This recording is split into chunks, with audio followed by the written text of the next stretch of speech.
De waterschappen langs de Nederlandse kust bereiden zich voor op de eerste herfststorm van het jaar. En daardoor wordt erg hoog water verwacht in de nacht van dinsdag op woensdag en op woensdagochtend.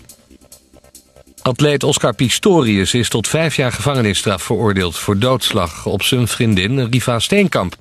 De aanklager had minimaal 10 jaar cel geëist. Consumenten hebben opnieuw meer besteed aan goederen en diensten. In augustus was sprake van de grootste consumptiegroei in bijna 4 jaar. In augustus gaven consumenten 1,5% meer uit dan een jaar eerder. Het Laurentius ziekenhuis in Roermond heeft een aantal patiënten geëvacueerd door een stroomstoring die 2 uur aanhield. Het ging om 8 patiënten die van de stroomvoorziening afhankelijk waren. Ze werden naar andere ziekenhuizen gebracht. Zweden heeft gelogen over de plek waarop een foto met mogelijk een Russische onderzeeër is genomen. Dat deed het land bewust. Het Zweedse leger wil de andere landen niet wijzer maken, terwijl het onderzoek doet naar een mogelijke onderwateroperatie.